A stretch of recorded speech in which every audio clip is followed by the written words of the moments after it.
Baca ayat 13 sampai dengan ayat yang ke-29. Demikian firman Tuhan.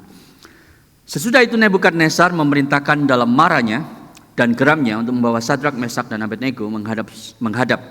Setelah orang-orang itu dibawa menghadap raja, berkatalah Nebukadnezar kepada mereka, "Apakah benar, hai Sadrak, Mesak dan Abednego, bahwa kamu tidak memuja dewaku dan tidak menyembah patung emas yang kudirikan itu?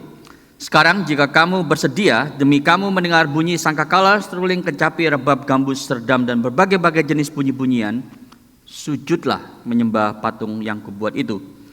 Tapi jika kamu tidak menyembah, kamu akan dicampakkan seketika itu juga ke dalam perapian yang menyala-nyala. Dan dewa manakah yang dapat melepaskan kamu dari dalam tanganku?" Lalu Sadrak, Mesak dan Abednego menjawab Raja Nebukadnezar, "Tidak ada gunanya kami memberi jawab kepada tuanku dalam hal ini. Jika Allah yang kami puja sanggup melepaskan kami, maka ia akan melepaskan kami dari perapian yang menyala-nyala itu dan dari dalam tanganmu, ya Raja. Tapi seandainya tidak, hendaklah tuanku mengetahui, Raja, bahwa kami tidak akan memuja dewa tuanku dan tidak akan menyembah patung emas yang tuanku dirikan itu." Maka meluaplah kegeraman Nebukadnezar, air mukanya berubah terhadap Sadrak, Mesak dan Abednego.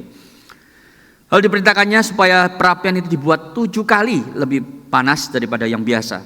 Kepada beberapa orang yang sangat kuat dan dari tentaranya, dititahkannya untuk mengikat Sadrak, Mesak dan Abednego, menyampakkan mereka ke dalam perapian yang menyala-nyala itu. Lalu diikatlah ketiga orang itu dengan jubah, celana, topi, dan pakaian-pakaian mereka yang lain, dan dicampakkan ke dalam perapian yang menyala-nyala.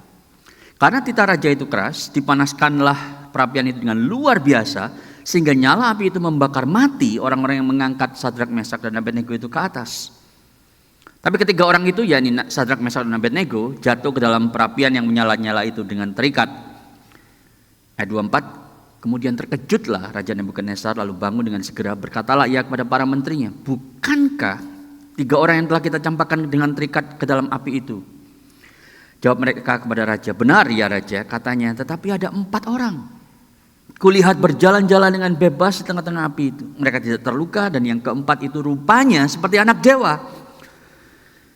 Lalu Nebukadnezar mendekati pintu perapian yang bernyala-nyala itu, berkatalah ia, "Sadrak, Mesak dan Abednego, hamba-hamba Allah yang maha tinggi, keluarlah dan datanglah kemari." Lalu keluarlah Sadrak, Mesak dan Abednego dari api itu. Dan para wakil raja, para penguasa, para bupati dan para menteri itu datang berkumpul. Mereka melihat bahwa tubuh orang-orang itu tidak mempan oleh api itu, bahwa rambut di kepala mereka tidak hangus, cuma mereka tidak berubah apa-apa, bahkan bau kebakaran pun tidak ada pada mereka. Ayat 28, berkatalah Nebukadnezar, "Terpujilah Allahnya Sadrak, Mesak dan Abednego, yang telah mengutus malaikatnya dan melepaskan hamba-hambanya yang telah menaruh percaya kepadanya dan melanggar titah raja, dan yang menyerahkan tubuh mereka karena mereka tidak mau memuja dan menyembah Allah manapun kecuali Allah mereka. Sebab itu aku mengeluarkan perintah bahwa setiap orang dari bangsa, suku bangsa atau bahasa manapun, ia yang mengucapkan penghinaan terhadap Allahnya Sadrak, Mesak dan Abednego akan dipenggal-penggal, rumahnya akan dirobohkan jadi timbunan puing, karena tidak ada Allah lain yang dapat melepaskan secara demikian itu." Silakan duduk jemaat sekalian, demikian jauh pembacaan firman Tuhan. Selamat datang sekali lagi kepada Anda yang baru bergabung bersama dengan kami secara khusus hari ini untuk beribadah di ICC Melbourne. Kita berada dalam seri khotbah Resident Aliens in Babylon dari kitab Daniel, dan kita sampai ke pasal yang ketiga. Dan saya ingin memulai khotbah yang berjudul When Your Faith is Tested. Nah, ini sengaja diatur supaya seperti tes mata gitu ya. Kalau Anda bisa membaca semua hurufnya, Anda lulus dengan 2020 vision. Ya, tapi yang saya maksud adalah bagaimana iman kita itu teruji, saudara. Dan Tuhan senantiasa menguji iman kita. Ya, saya ingin membuka khotbah ini dengan memberikan sebuah kalimat awal di dalam slide berikutnya. A faith that has not been tested cannot be trusted. Iman yang belum pernah diuji tidak bisa dipercaya. Iman saudara itu perlu diuji berkali-kali supaya Anda semakin dapat menyatakan diri bahwa Anda sungguh-sungguh adalah anak Allah. Iman yang tidak pernah diuji adalah iman yang biasanya lemah, iman yang biasanya dangkal. Yakobus memberitahu kita bahwa ujian iman kita itu akan menghasilkan ketekunan. Ya, Yakobus 1 ayat yang ketiga. Bahkan di Perjanjian Lama, Saudara, di kitab terakhir Maleaki, Anda membaca di pasal 3 ayat 3 dalam bahasa Inggris sana, Tuhan kita itu seperti seorang refiner yang memurnikan silver, perak, dan juga memurnikan emas. Saudara, itu sebabnya pada waktu Tuhan menguji iman kita, maka itu akan memaparkan Anda terbuat dari apa. Akan memaparkan isi hati Anda. Sudah tahu seorang tukang perak itu ya, kalau dia mau refining the silver, dia akan memanaskan silver itu dengan api yang bersuhu begitu tinggi. Dia tahu silver itu sudah selesai dimurnikan. Pada waktu dia melihat wajahnya di metal itu, lalu bisa melihat jelas wajahnya. Tidak ada lagi bayang-bayang karena metal itu merefleksikan wajahnya dengan sempurna. Demikian juga saudara, pada waktu Tuhan menguji iman Anda dan iman saya, apakah Yesus bisa melihat wajahnya di dalam diri kita? Kita menampakkan karakter Yesus. Karena kalau belum, mungkin memang kita perlu masuk ke dalam ujian-ujian iman supaya kita semakin serupa dengan Kristus. Demikian juga dengan memurnikan emas. Emas itu kita tahu adalah logam yang penuh dengan impurities, banyak hal-hal yang mengganggu. Makanya kita suka beli emas itu kan beda-beda, ada yang 8 karat, ada yang 12 karat, ada yang 24 karat, ya kan, murni. Nah, saudara, untuk menuju kepada kemurnian emas itu perlu dimurnikan terus-menerus di dalam api, melalui api, dan setiap kali semakin murni. Itu sebabnya Tuhan memurnikan iman kita. Dan hari ini kita melihat satu passage di mana Tuhan memurnikan iman ketiga anak muda yang bernama Sadrak, Meshach, dan Abednego. Ya, saya sudah membaca namanya 3 kali, berkali-kali di dalam ibadah ini dan tadi di kebaktian pagi. Jadi SMA singkatannya ya, Sadrak, Meshach, Abednego. Sadrak, Meshach, Abednego. Semoga Anda tidak pernah lupa lagi juga namanya. Kita akan melihatnya dari 3 outline yang sederhana. The challenge to their faith, the conviction of their faith, dan the comfort for their faith. Jadi tantangan terhadap iman mereka, konviksi iman mereka, dan penghiburan bagi iman mereka. So the challenge, the conviction, and the comfort. Mari kita lihat yang pertama terlebih dahulu di slide berikutnya, the challenge to their faith. Saudara, apa tantangan iman mereka? Kalau Anda tidak bersama dengan kami 2 minggu berturut-turut, saya ingin memberikan konteksnya terlebih dahulu. Raja Nebukadnezar ini adalah pemimpin yang paling berkuasa di Babylon, negara paling powerful pada waktu itu, saudara, dan dia menyerang Yuda, ya, menyerang Israel, lalu kemudian mengangkut the best talents. 10.000 orang-orang muda yang sangat-sangat berbakat diboyong, diangkut saudara ke Babylon untuk diajar budaya Babylon. Tujuannya apa? Supaya mereka dicuci otak, diindoktrinasi, kemudian mempengaruhi seluruh bangsa Yahudi. Itu tujuannya. Itu sebab orang-orang muda ini saudara namanya diganti, ya, diganti menjadi Belsasar, Sadrak, Meshach, dan Abednego. Padahal itu bukan nama mereka. Lalu si raja ini, saudara, mengeluarkan sebuah perintah di pasal 6 ayat yang ketiga yang kita tidak baca. Basically dia bilang bahwa kalau kamu tidak menyembah patung yang aku buat ini, kamu akan terbakar, dibakar di perapian yang menyala-nyala. So bow down or burn, itu opsinya. Bow down or burn. Basically itu saudara adalah perintahnya. Tetapi 3 anak muda ini menolak mentah-mentah perintah raja tersebut. Kok bisa saudara? Well, ini adalah 3 orang yang sudah di-train 3 tahun di universitas paling bergengsi zaman itu, State University of Babylon. Mereka lulus dengan sebuah gelar MBA, Master of Babylonian Administration. Dan sekarang mereka bekerja di pemerintah, bekerja di public service, saudara. Namun mereka ingat apa yang Yeremia katakan di Yeremia 29 yang dikirimkan kepada mereka. Bahwa ya, kamu memang negara yang sekuler. Ya, kamu tinggal di negara Babylon yang tidak mengenal Allah Yehova. Tapi kamu harus mengasihi kota ini. Kamu harus berdoa bagi kota ini. Kamu harus bekerja bagi kesejahteraan kota ini.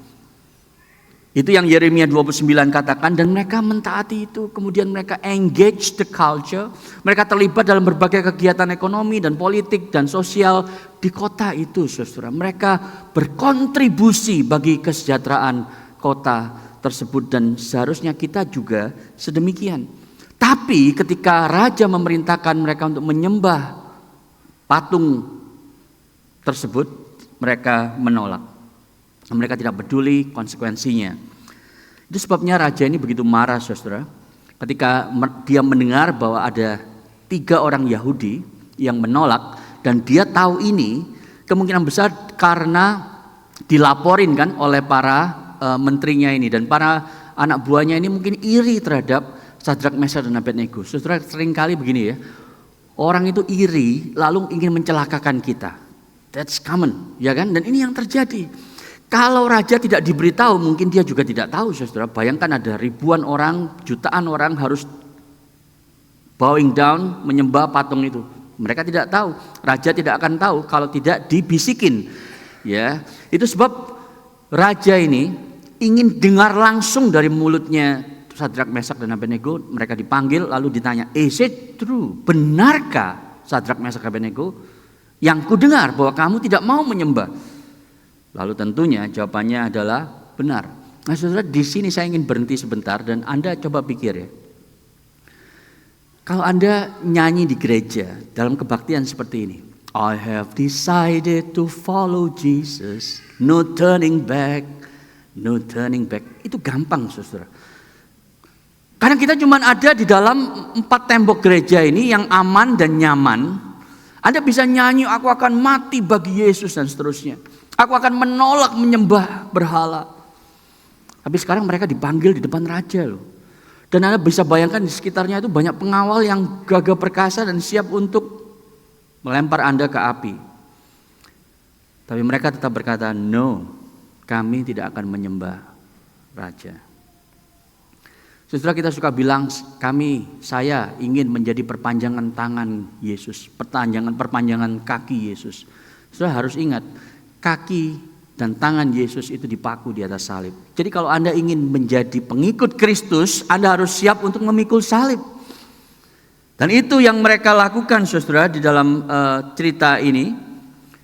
Tetapi kunci untuk kita memahami tantangan utama iman mereka itu terletak pada patung tersebut. Saudara, patung ini apa sih sebetulnya? Ya, saya bertahun-tahun sudah tahu cerita ini, membaca cerita ini, tapi baru sadar bahwa ini adalah sebuah tantangan yang terjadi pada kita, yang relevan banget dengan kita yang hidup di abad yang sangat pluralistik ini, pluralistic society. Coba Anda lihat lagi, kalau Anda bawa handphone suci, silakan buka di dalam bahasa Indonesianya, karena di sini bahasa Inggris, saudara.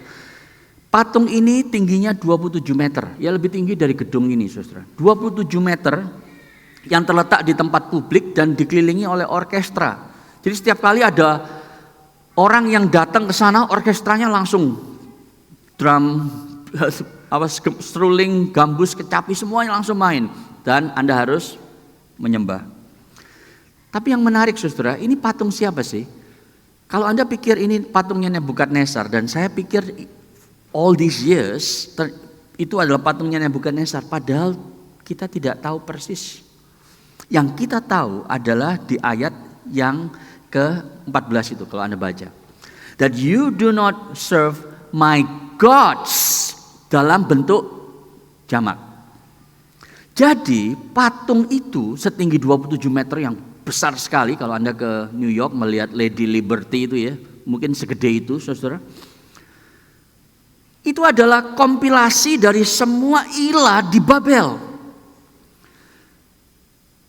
Jadi rupanya si raja ini mikir begini, ini adalah masyarakat pluralistik. Ada orang dari berbagai bangsa datang, dengan berbagai agama yang datang. Itu sebab aku harus membuat sebuah peraturan bahwa sekarang di tempat publik mereka harus menyembah semua dewa-dewa di Babel.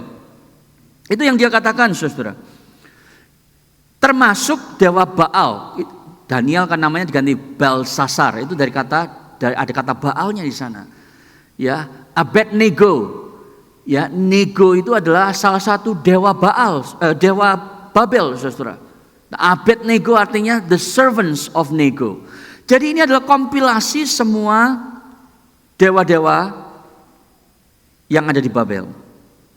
Jadi patung tersebut tidak hanya mewakili satu dewa, tetapi semua dewa tersebut.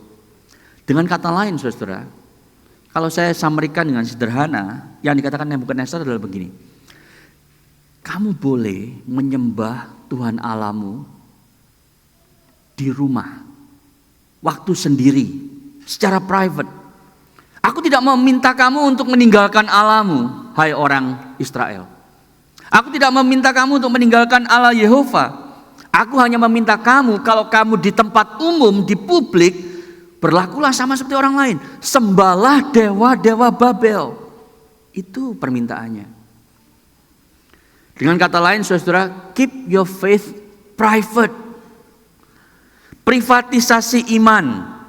Karena di tempat publik, di arena publik, kamu harus menyembah semua dewa-dewa Babel. That is how it's supposed to be. Saudara, tantangan, tekanan ya untuk iman kita itu kita tinggal di rumah, itu sudah mulai sekitar di dunia modern 300 tahun yang lalu sejak Enlightenment. Tapi ternyata kalau kita melihat Alkitab, saudara, ini sudah terjadi sejak 600 sebelum Masehi, waktu Daniel ditulis, kitab Daniel ditulis. Jadi Babel adalah masyarakat pluralistik, demikian juga hari ini Melbourne, Jakarta, Singapura, New York, Sydney, dimanapun Anda berada, kemungkinan besar Anda berada di masyarakat yang sangat pluralistik. Dan tantangannya adalah, kalau Anda mau mengakui Yesus adalah Tuhan dan Juru Selamat pribadimu, gak apa-apa, it's fine. Mau dirikan tempat ibadah, ya gak apa-apa, silakan. Tapi begitu di tempat kerja, begitu di tempat publik, begitu di kampus, di universitas, jangan memaksakan orang untuk percaya Tuhan Yesus. Jangan mengatakan bahwa Tuhan Yesus adalah satu-satunya Tuhan atas semua manusia, kapanpun dan dimanapun. Jangan. Karena itu adalah sebuah kepicikan dan kebodohan. Itu sebabnya, saudara, tidak heran banyak orang Kristen begitu hari Senin, kalau Minggu di gereja mereka bisa nyanyi dengan luar biasa, tapi begitu hari Senin berangkat kerja, imannya itu dicopot, saudara, seperti bisa dicopot begitu ya, ditinggal di rumah. Lalu ke tempat kerja tidak pernah membawa imannya. Nanti pulang kerja baru diambil lagi. Apalagi weekend baru diambil, saudara, untuk datang ke gereja beribadah. Jadi kalau di tempat kerja, ini aplikasi untuk di tempat kerja ya. Kalau di tempat kerja itu ada budaya yang seperti ini misalnya. Bahwa cara satu-satunya untuk Anda itu maju, dipromosi, naik pangkat dan seterusnya adalah membuat bosmu terpukau. Membuat bosmu itu kagum akan engkau. Dengan cara apapun, termasuk memanipulasi kolega dan karyawan. Nah, kalau itu cara kita untuk naik pangkat, maka ya sudah, saya akan melakukan itu. Peduli amat soal integritas iman. Peduli amat harus saling mengasihi, menganggap orang lain itu, mengasihi orang lain seperti mengasihi diri sendiri. Mengasihi Tuhan Allah dengan segenap kekuatan kita, jiwa kita, pikiran kita dan seterusnya. Itu kan di gereja. Saya sering mendengar, saudara, beberapa kali businessman Kristen yang kalau di gereja itu adalah majelis di Indonesia ya, jabat tangan dengan senyum melayani dan luar biasa, tapi begitu di tempat kerja perilakunya terhadap karyawan, bagaimana dia punya 3 macam buku akuntansi, 1 buat pemerintah, 1 buat internal, 1 buat promosi. 3 buku akuntan yang berbeda. Jadi integritas iman itu hanya bahasa kita pakai di gereja. Begitu di tempat kerja imannya dicopot, saudara. Di gereja kita diajari kalau engkau bekerja, bekerjalah seperti buat Tuhan, bukan untuk manusia. Kolose 3:23. Itu ditinggal kalau hari Senin. Bagaimana di area lain, di area seks, Di gereja, saudara, kita diajari seks sebelum nikah itu salah. Tapi budaya modern kita diberitahu seks sebelum nikah itu perlu supaya kamu tahu nanti kamu compatible nggak secara seksual dengan pasanganmu. Jadi lakukan sebelum nikah supaya kamu tahu, saudara, mana yang lebih dominan di dalam pikiran kita. Di gereja kita diberitahu seks di luar nikah itu salah. Tapi budaya kita memberitahu apa? Life is short, have an affair. Itu kan slogan yang dipakai oleh sebuah website yang mendorong manusia untuk punya affair dengan perempuan lain, laki-laki lain yang bukan pasangan mereka. Hidup ini pendek, have an affair. Padahal di gereja kita diberitahu seks di luar nikah itu salah. Saudara, mana yang lebih dominan? Mana yang lebih mempengaruhi kita? Di gereja kita percaya ajaran firman Tuhan, tapi di luar gereja karena tekanan imanmu itu ditinggal di rumah, maka di luar gereja kita berlaku persis sama dengan orang-orang yang belum mengenal Tuhan. Anak-anak muda kita diberitahu, saudara, bahwa kalau kamu punya iman percaya pada Yesus, enggak apa-apa, fine. Tapi jangan sekali-kali memberitahu orang lain untuk percaya kepada Yesus. Jangan menginjili mereka, jangan membuat mereka menjadi Kristen. Kalau Anda perhatikan kalimat itu ya, lain kali kalau ada orang yang ngomong begitu, lu Kristen sih terserah lu deh. Tapi jangan ngajak gua ke gereja, jangan jadikan gua Kristen. Karena engkau tidak punya hak untuk membawa aku datang kepada Kristus. Saudara, kalimat itu sendiri, bahwa tidak ada orang yang punya hak untuk memberitahu orang lain apa yang mereka perlu percaya, adalah kalimat yang berkontradiksi dalam dirinya sendiri. Saudara ngerti itu maksudnya? Kalau ada orang yang bilang, kamu tidak punya hak untuk memberitahu saya apa yang saya harus percaya, berarti dia juga tidak punya hak untuk memberitahu kalimat tersebut pada Anda, betul nggak? Kalimat itu sendiri membuat Anda harus percaya kepada dia, bahwa tidak boleh orang itu memberitahu kita untuk percaya kepada sesuatu. Lah dia sendiri kan juga memberitahu kita untuk percaya apa yang dia barusan katakan. Sudah ngerti ini ya? Kalau nggak ngerti nggak apa-apa, nanti tanya sebelahnya setelah ibadah gitu ya. Jadi saudara, kita ini dipaksa, ditekan untuk iman kita itu sesuatu yang private saja, tinggal di rumah, jangan dibawa ke tempat kerja, jangan dibawa ke arena publik, nanti jadi kacau. Seorang sosial aktivis dari Amerika yang bernama Jim Wallis, dalam slide berikutnya, dia pernah mengatakan kalimat yang menurut saya menjadi summary yang sangat baik dari apa yang kita baru dengar. Faith is always personal but never private. Iman Kristen itu sesuatu yang personal tapi tidak pernah privat. Maksudnya begini saudara, kalau Anda datang pada Yesus, Anda harus melakukannya secara personal. Anda tidak bisa numpang imannya orang tua. Papa mama Kristen dari sejak muda. Saya sejak lahir dibawa ke gereja, dibaptis, katekesasi dan seterusnya. Tidak bisa Anda hanya numpang iman orang tua, numpang iman teman-teman Anda. Anda harus secara pribadi, secara personal datang kepada Yesus. Karena Yesus bertanya kepada Petrus, kepada setiap kita, menurut kamu siapakah aku? Dan Anda dan saya harus menjawab secara personal kepada Tuhan. Tetapi that's not the end. Iman yang personal itu kemudian harus dibawa ke tempat publik. Yesus bilang, pergilah, jadikanlah semua bangsa muridku. Bawalah Injil ini sampai ke ujung bumi. Jadi jangan jadi jago kandang. Hanya hebat di gereja tapi di luar kita tidak memiliki pengaruh karena kita tidak menyatakan diri bahwa kita orang Kristen.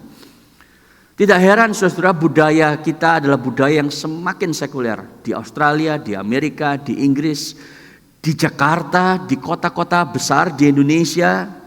Semakin sekuler, kenapa? Karena orang Kristennya tidak membawa iman mereka ke tempat publik.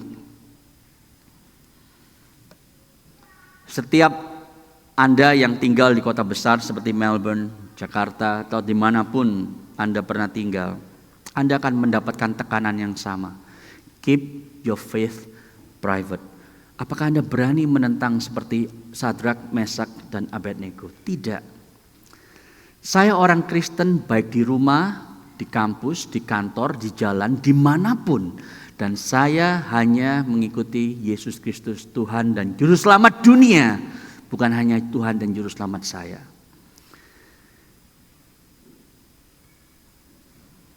Seorang pastor yang bernama Wang Yi di Cungkuok, saudara, ditahan oleh pemerintah tahun 2018 bulan Desember sampai sekarang. Dia menulis dari dalam penjara buku yang diberi judul Faithful Disobedience. Ketidaktaatan yang setia. Dia mengatakan begini. Pada waktu dihadapkan dengan risiko kehilangan pekerjaan, kita baru tahu untuk siapa kita bekerja sebetulnya.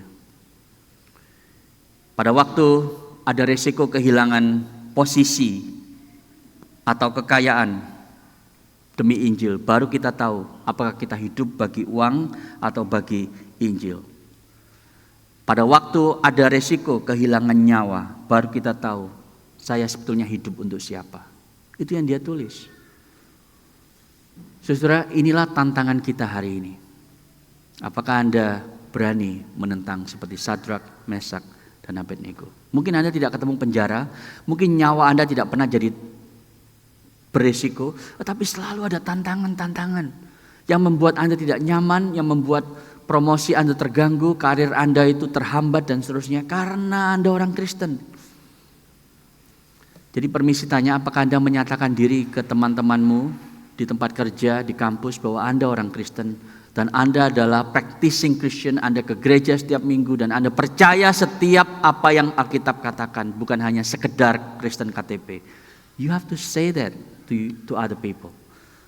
Karena jangan-jangan saudara kita bertahun-tahun berinteraksi dengan rekan kerja kita, dengan teman-teman kita di kampus. Tidak ada satupun dari mereka yang tahu bahwa Anda orang Kristen. Karena itu sering terjadi. Jadi itu langkah pertama untuk tidak memprivatisasi iman Anda. Yang kedua saudara, konviksi iman mereka. Mari kita lihat yang kedua, konviksi iman mereka, dan ayat kuncinya itu ada di ayat 16, 17, 18. Ini adalah ayat emas dari Daniel pasal 6. Kalau Anda punya Alkitab, perlu Anda garis bawahi, Anda highlight, bahkan Anda perlu hafalkan karena di dalam krisis ketika tekanan itu datang, ayat ini akan sangat-sangat membantu Anda untuk berani berdiri tegak di atas firman Tuhan. Apa yang mereka katakan kepada raja ini? Dengan kata lain, saudara, kalau saya boleh modernisasi parafrasenya, mereka bilang begini, ya raja, kami tidak akan menyembah dewa-dewamu. Kami percaya Allah Yehova yang kami layani itu mampu membebaskan kami dari dalam tanganmu. Tapi kalau enggak, kalau dia tidak membebaskan kami, kami tetap tidak mau menyembah dewamu. Lebih baik kami dibakar daripada menyembah berhala.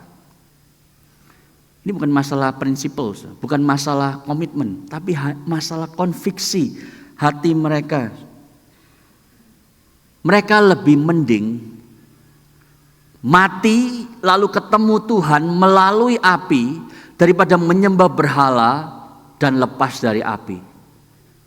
Saya ulang lagi ya. Mereka lebih mending mati lalu ketemu Tuhan melalui api daripada mereka itu dilepaskan dari api untuk menyembah berhala.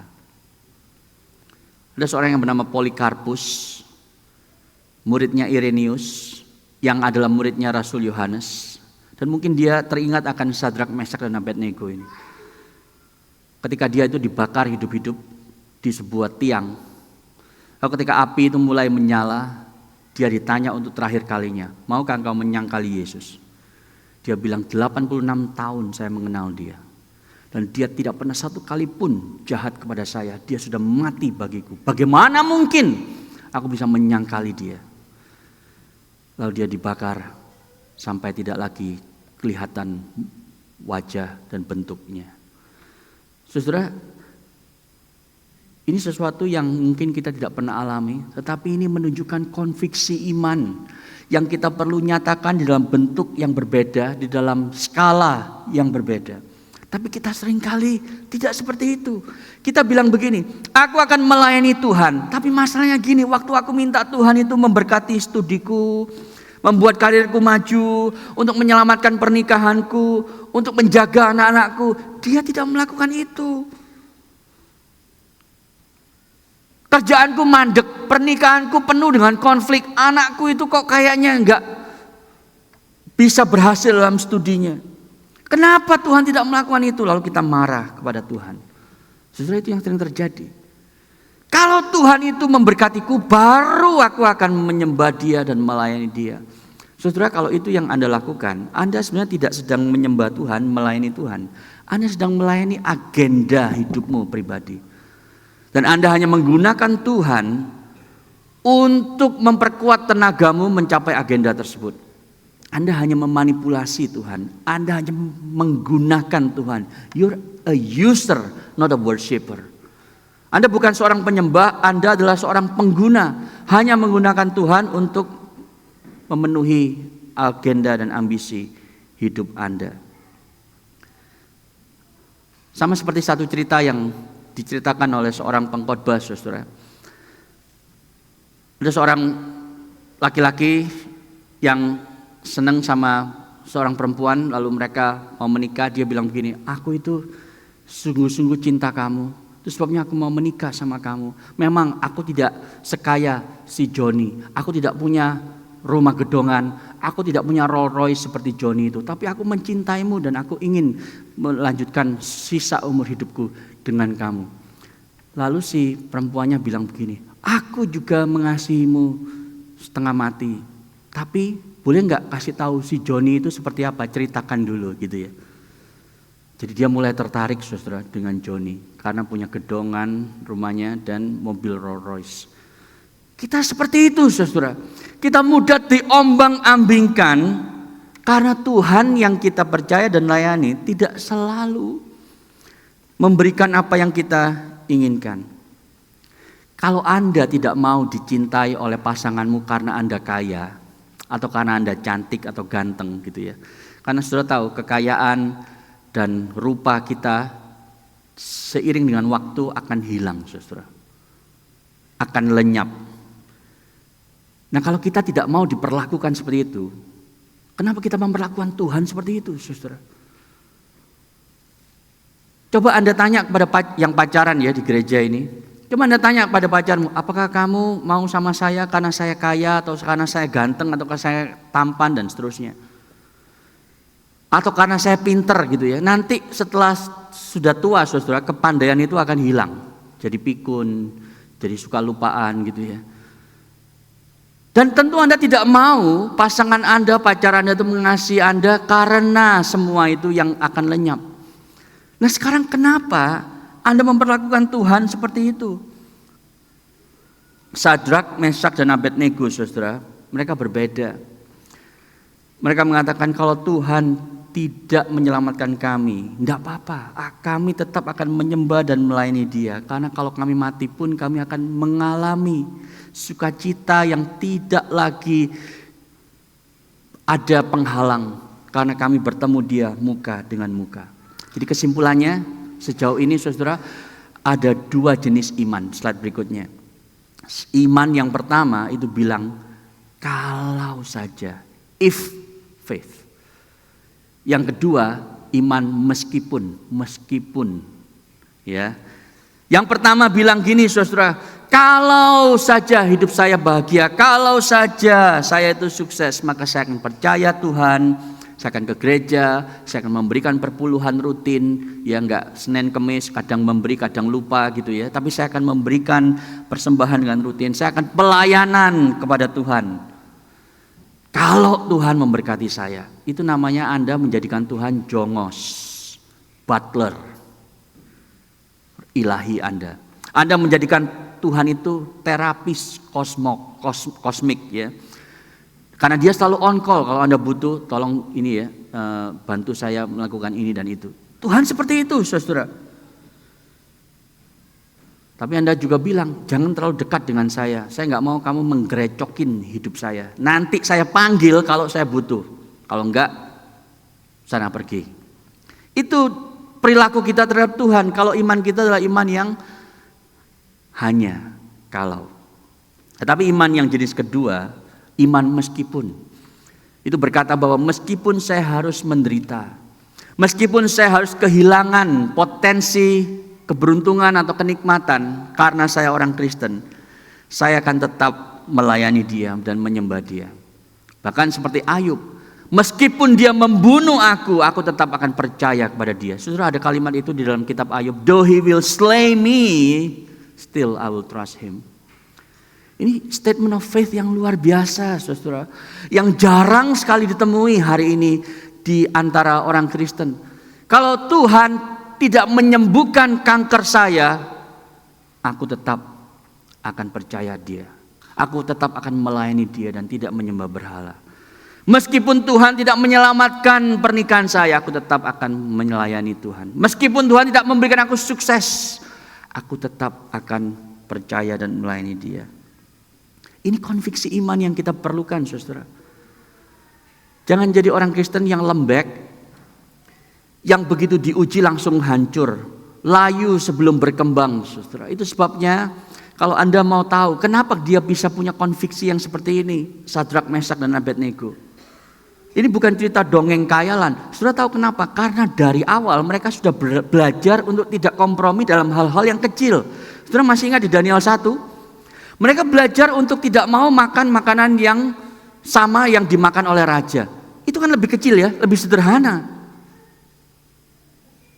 Mereka bilang, kami makan sayur supaya kami tidak bersekutu dengan raja dengan makan makanan yang sama yang dia makan.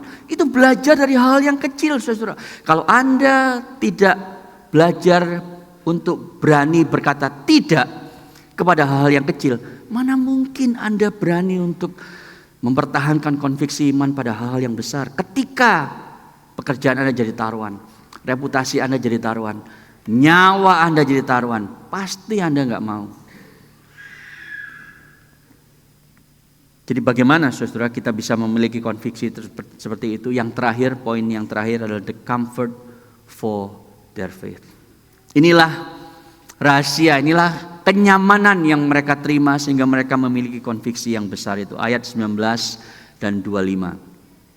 Raja marah karena mereka tidak mau taat, lalu di cranking up itu ya, panasnya itu sampai 7 kali lipat. Tapi yang luar biasa, saudara, mereka tidak mati. Yang mati karena saking panasnya justru adalah pengawalnya. Jadi Anda bisa bayangkan ya kalau didramakan gitu. Ini adalah pengawal yang menggotong Sadrak, Mesak, dan Abednego untuk masukin ke perapian, saudara. Tapi mereka sendiri mati karena saking panasnya. Dan Alkitab mencatat, tidak ada di sana, tapi Anda bisa membaca bahwa bau asap aja enggak, saudara. Ini luar biasa. Kalau Anda pergi ke Korean barbecue restoran, mungkin beberapa akan pergi setelah ibadah selesai. Anda keluar dari restoran Korea, ya, setelah panggang-panggangan itu pasti bau, bau banget ya, bau asap. Mereka masuk ke perapian dengan api yang begitu panas, nggak bau asap sama sekali. Ini luar biasa, saudara. Tapi yang menarik, yang membuat raja ini kaget adalah ketika dia melihat bahwa sekarang Sadrak, Mesak, dan Abednego ini talinya sudah terlepas dan mereka bisa jalan-jalan. Jalan-jalan sore di tengah perapian yang menyala-nyala. Saudara tahu, ini sebetulnya adalah satu promise, satu janji yang Allah pernah buat kepada Nabi Yesaya. Kita lihat slide berikutnya, ayat 43 ayat 1-2. Dikatakan di sana, saya akan bacakan aja ayat yang ketiga. When you walk through the fire, you shall not be burned, and the flame shall consume you. Waktu kamu berjalan melalui api, engkau tidak akan terbakar. Karena aku berjalan bersama dengan kamu. Jangan takut. Itu yang Allah katakan. Jadi bagaimana pada waktu Anda berjalan dalam ujian iman, dalam penderitaan yang saudara akan alami. Bagaimana kita bisa tahu bahwa Anda akan dimurnikan seperti emas dan bukan menjadi arang yang hitam gosong gitu ya. Bagaimana Anda tahu bahwa Anda akan dimurnikan sebagai emas? Saudara, jawabannya adalah ada di ayat tadi yang kita lihat. Anda bisa lihat di slide berikutnya juga, di ayat 25. Ada orang keempat yang berjalan di dalam api itu. Yang dimasukin kan 3 ya, Sadrak, Mesak, dan Abednego, tapi ada pribadi yang keempat. Yang menurut Nebukadnezar itu wajahnya seperti anak dewa. Saya nggak tahu dia pernah lihat nggak anak dewa ya, apa yang dia bayangkan gitu. Tapi dia melihat seorang yang mungkin wajahnya itu bercahaya, berkemilauan. Lalu di ayat 28 dia mengatakan bahwa Allah telah mengirimkan malaikatnya. Saudara, di dalam perjanjian lama kita sering melihat the angels of the Lord, bentuk jamak. Ya, muncul Gabriel, muncul di perjanjian baru juga gitu ya. Ada banyak malaikat Allah yang hadir melayani hamba-hambanya. Tetapi di perjanjian lama seringkali juga muncul the angel of the Lord, singular, dan A-nya itu huruf besar. Saudara, the angel of the Lord, malaikat Allah yang maha tinggi, ini tidak lain dan tidak bukan adalah penampakan Yesus Kristus sebelum dia berinkarnasi ke dunia. Ini yang disebut teolog sebagai penampakan Yesus Kristus sebelum dia lahir ke dunia. Dan salah satunya adalah di sini, saudara. Di Daniel pasal yang ke-6. Yesus sedang menggenapi janjinya bahwa dia akan hadir di tengah-tengah api, kesulitan dan penderitaan pada waktu dia menguji iman kita. Jadi saudara, jangan pernah selalu berpikir begini ya, Tuhan akan menyelamatkan saya dengan memberi mujizat, saya akan terhindar dari api. Belum tentu. Kadang Tuhan mau Anda masuk ke api, tapi dia akan berjalan bersama Anda di dalam api. Kita suka bilang, Tuhan lepaskan aku dari penderitaan ini. Tuhan bilang, no. Kamu harus melalui penderitaan itu supaya kamu timbul seperti emas. Tapi aku akan berjalan bersama dengan engkau. Melalui pengalaman menderita kanker, melalui pengalaman konflik rumah tangga, melalui kesulitan keuangan yang kau sedang derita. Kamu harus melalui semua penderitaan itu. Aku akan berjalan bersama dengan engkau. Saudara sekalian, bagaimana khotbah ini menunjuk kepada Injil? Ya, karena kita tahu bahwa di gereja ini setiap khotbah, setiap minggu adalah gospel centered sermon, khotbah yang berbasis kepada Injil. Kaitannya ini, saudara. Anda akan tahu, Anda akan merasakan, Anda akan mengalami bahwa Yesus Kristus itu berjalan bersama Anda dalam ujian iman Anda. Pada waktu Anda percaya bahwa Yesus Kristus pernah dilemparkan ke perapian yang menyala-nyala bagi Anda. Kapan? Kapan saudara? Di atas salib. Yesus dilemparkan di perapian yang paling besar itu, di atas salib bagi Anda dan saya. Ketika dia itu harus menanggung api kemarahan Allah yang suci itu atas dosa Anda dan dosa saya. Bukan dosa Yesus, tetapi dosa kita. Di salib itulah dia mengalami kemarahan Allah yang seharusnya kita terima. Dia dilemparkan ke perapian yang begitu dahsyat yang kita harusnya terima. 1.000.000 kali lebih dahsyat daripada perapiannya Nebukadnezar, saudara.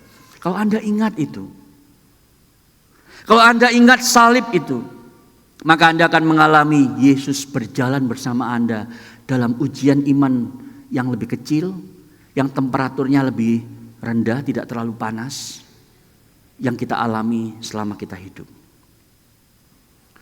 Tapi kalau Anda lupa itu, bahwa Yesus dilemparkan ke perapian yang menyala-nyala bagi Anda, maka Anda akan merasa sendirian dan Anda akan menyerah. Tapi kalau Anda ingat salib, Tuhanku yang aku layani pernah dilempar ke perapian yang menyala-nyala bagiku di atas salib. Itu sebabnya sekarang pada waktu aku menderita ujian iman ini, aku tahu aku bersama dengan dia.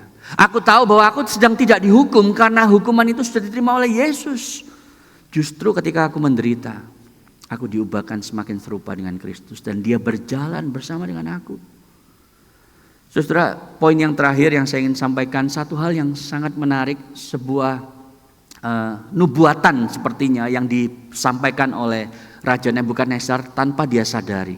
Jadi ayat slide berikutnya, saudara, yang terakhir, dia bilang begini, diberkatilah Allahnya Sadrak, Mesak dan Abednego. Saudara perhatikan satu hal kecil yang menarik, saudara. Dia nggak langsung bertobat, dia nggak langsung bilang, aku sekarang menyesal menyembah berhala-berhala Babel, aku mau menyembah Allah Yehova. Enggak. Dia bilang diberkatilah Allahnya Sadrak, Allahnya Mesak dan Allahnya Abednego. Berarti apa? Bukannya Allahku. Anda tahu mujizat tidak pernah akan membuat orang itu sungguh-sungguh bertobat dan menerima Yesus. Never. Gak pernah, saudara. Orang Israel dilepaskan Tuhan dengan mujizat 10 tulah, laut merah terbelah. Apakah kemudian mereka terus percaya sama Tuhan dan tidak memberontak? No. Di sini kita juga tahu Nebukadnezar melihat dengan mata kepalanya sendiri mujizat Allah. Dia tidak bertobat, saudara. Tetapi ada satu hal yang dia katakan. Dia bilang tidak ada Allah yang menyelamatkan seperti ini. No other God who is able to rescue in this way. Saudara, ini kalimat yang betul secara teologi. Maksudnya apa? Agama lain, di dalam agama lain, saudara, semua agama di dunia ini ajarannya itu sama. Lakukan ini dan lakukan itu, maka engkau akan diberkati oleh Allah dalam agama mereka. Masalahnya begini, saudara, kalau Anda mengikuti itu, agama yang moralistik, agama yang penuh dengan kinerja rohani, lalu Anda menderita, Anda akan marah sama Tuhan yang seperti itu. Karena Anda bilang, loh gimana sih saya sudah melakukan A, B, C, D, E sesuai maumu Tuhan. Sekarang kok aku menderita, mestinya dijaga dong hidupku, diberkati dong aku. Kenapa aku menderita? Lalu marah sama Tuhan. Itulah agama moralistik. Agama performance. Tetapi saudara, kalau Anda datang kepada Yesus Kristus, yang terjadi sangat berbeda. Karena di sana Anda tahu keselamatan bukan berdasarkan perbuatan baik, bukan berdasarkan kinerja rohani, tetapi apa yang Anda tidak mampu lakukan, Yesus sudah menanggungnya di dalam perapian yang besar itu, kemarahan Allah di atas kayu salib. Itu sebabnya Anda tahu bahwa kalau ada penderitaan yang Anda alami sebagai orang Kristen, Anda tidak sedang dihukum Allah, tapi Anda sedang diuji supaya Anda semakin murni, semakin serupa Kristus.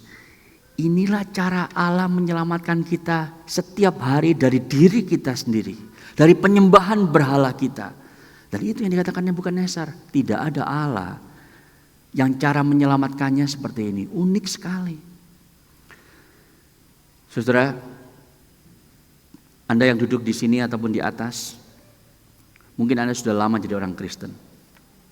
Pertanyaan saya, apakah Anda memiliki konviksi seperti Daniel, Sadrak, Mesak, Abednego?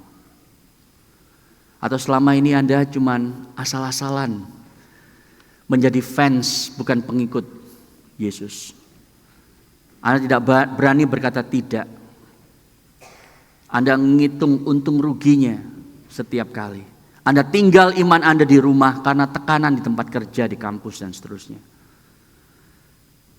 Karena Anda tidak pernah sungguh-sungguh menghayati, memikirkan, meresapi apa yang Yesus sudah lakukan bagi Anda. Dia sudah menanggung perapian yang kosmik itu, supaya Anda dan saya berani melewati perapian yang sekarang kita alami di dunia ini.